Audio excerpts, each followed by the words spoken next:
स्वागत है आपका शिवम की गणित में। अगर आप यूपी पुलिस या एसएससी जीडी की तैयारी कर रहे हैं तो आपके लिए बायो के मोस्ट इम्पोर्टेंट क्वेश्चन लेके आए हैं। तो चलिए आज का पहला क्वेश्चन देखते हैं। चाय में लाल रस्ट रोग किसके कारण होता है? तो चाय में लाल रस्ट रोग किसके कारण होता है? तो ये होता है हरे शैवाल के कारण। किसके कारण होता है? हरे शैवाल के कारण। अगला क्वेश्चन देखते हैं। नींबू का कैंकर रोग किसके कारण होता है? तो नींबू का कैंकर रोग किसके कारण होता है? तो ये होता है जीवाणु के कारण। किसके कारण होता है? जीवाणु के कारण होता है। अगला क्वेश्चन है, मिलीबग किस फसल से संबंधित है? तो मिलीबग है जो वो किस फसल से संबंधित है? तो ये संबंधित है सरसों से। किस फसल से संबंधित है? सरसों से संबंधित है। अगला क्वेश्चन है, गेहूं से संबंधित रस्ट रोग पर कार्य करने वाले वैज्ञानिक हैं। तो गेहूं से संबंधित रस्ट रोग पर कार्य करने से संबंधित कौन से वैज्ञानिक है? तो वो है केसी मेहता। कौन से वैज्ञानिक है? केसी मेहता है। अगला क्वेश्चन है, अग्नि नीरजा रोग किससे संबंधित है? तो अग्नि नीरजा रोग किससे संबंधित है? तो ये संबंधित है सेब से। किससे संबंधित है? तो सेब से संबंधित। अगर वीडियो अच्छे लग रहे हो तो वीडियो को लाइक कर दें। सिट्रस कैंकर है, तो सिट्रस कैंकर क्या है? तो सिट्रस कैंकर नींबू का एक रोग है। क्या है ये? नींबू का एक रोग है। सिट्रस कैंकर क्या है? एक ये नींबू का रोग है। अगला क्वेश्चन है, आलू में ब्लैक हट का कारक कौन है? तो आलू में ब्लैक हट का कारक कौन है? तो आलू में ब्लैक हट का कारक है ऑक्सीजन की कमी। क्या है? ऑक्सीजन की कमी है। अगला क्वेश्चन है, पादपों में बना खाद्य पदार्थ पौधों के विभिन्न अंगों में किसके द्वारा पहुंचता है? तो किसके द्वारा पहुंचता है? तो ये पहुंचता है फ्लोएम द्वारा। फ्लोएम द्वारा भोजन पहुंचता है और जाइलम द्वारा जल पहुंचता है। तो जा से जाइलम, जा से जल हो गया। ये ट्रिक हो गई याद करने की। अगला क्वेश्चन है, पादपों में जल तथा खनिज लवणों का संचालन किसके द्वारा होता है? तो ये किसके द्वारा होता है? तो ये होता है जाइलम द्वारा। किसके द्वारा? जाइलम द्वारा।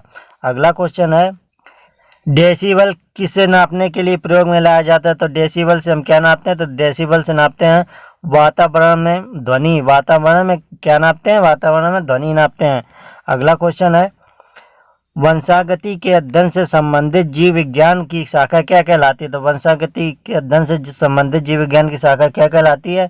तो ये कहलाती है आनुवांशिकी। क्या कहलाती है? आनुवांशिकी कहलाती है। अगला क्वेश्चन है, निम्नलिखित में से किसको आनुवांशिकी का पिता कहा जाता है? तो आनुवांशिकी का पिता किसे कहा जाता है? तो आनुवांशिकी का पिता कहा जाता है मेंडल को। किसे कहा जाता है? मेंडल को कहा जाता है। अगला क्वेश्चन है, जीन शब्द का प्रतिपादन किसने किया है? तो जीन शब्द का प्रतिपादन किसने किया? तो ये किया जॉनसन ने। किसने? जोहानसन ने। अगला क्वेश्चन है, जीन्स बने होते हैं। तो जीन्स किससे बने होते हैं? तो जीन्स बने होते हैं डीएनए के। किसके बने होते हैं? डीएनए के। अगला क्वेश्चन है, प्रयोगशाला में सर्वप्रथम डीएनए का संश्लेषण किसने किया था? तो डीएनए का सबसे पहले संश्लेषण किसने किया था?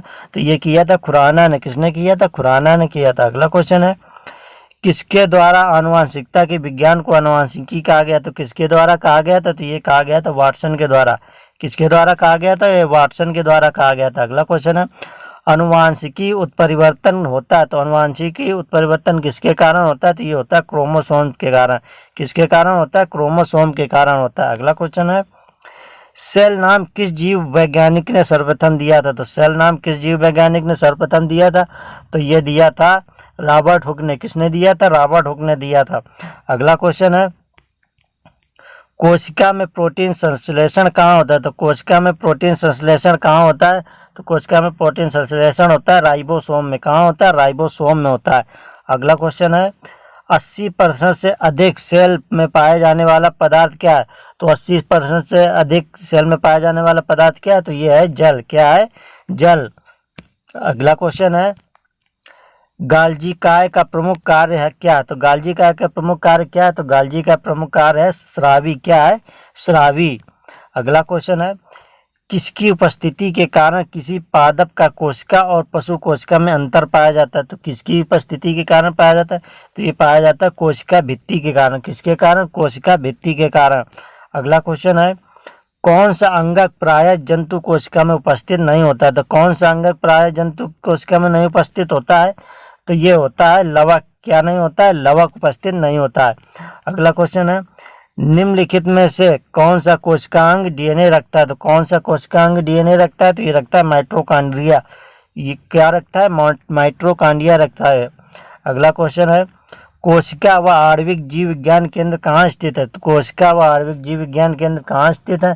तो ये स्थित है हैदराबाद में। कहाँ स्थित है? हैदराबाद में स्थित है। अगला क्वेश्चन है, जीवद्रव्य शब्द का प्रयोग सर्वप्रथम किसने किया था? तो जीवद्रव्य का सर्वप्रथम प्रयोग किसने किया था? तो जीवद्रव्य का सर्वप्रथम प्रयोग किया था पुरकिंजे ने। किसने किया था? पुरकिंजे ने किया था। अगला क्वेश्चन है, कोशिका की क्रियात्मक गतिविधियां किसके द्वारा नियंत्रित होती हैं? तो कोशिका की क्रियात्मक गतिविधियां किसके द्वारा नियंत्रित होती हैं? तो ये नियंत्रित होती हैं केंद्रक द्वारा। किसके द्वारा? केंद्रक द्वारा नियंत्रित होती हैं। अगला क्वेश्चन है, जीवद्रव्य जीवन का भौतिक आधार है, यह किसका कथन है? तो जीवद्रव्य जीवन का भौतिक आधार है, तो ये किसका कथन है? तो ये कथन हक्सले जी का। किसका कथन है? हक्सले जी का। अगला क्वेश्चन है, फूलों और बीजों को विभिन्न प्रकार के आकर्षक रंग प्रदान करता है। तो फूलों और बीजों को आकर्षक रंग कौन प्रदान करता है?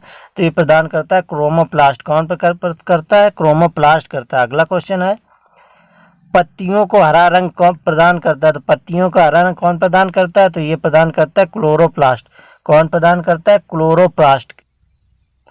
आप लोगों के कितने क्वेश्चन सही हुए हैं तो आप लोग अपना अपना स्कोर जरूर कमेंट करें, और वीडियो अच्छी लगी हो तो लाइक करें, और ऐसे ही क्वेश्चन देखने के लिए चैनल को सब्सक्राइब करें।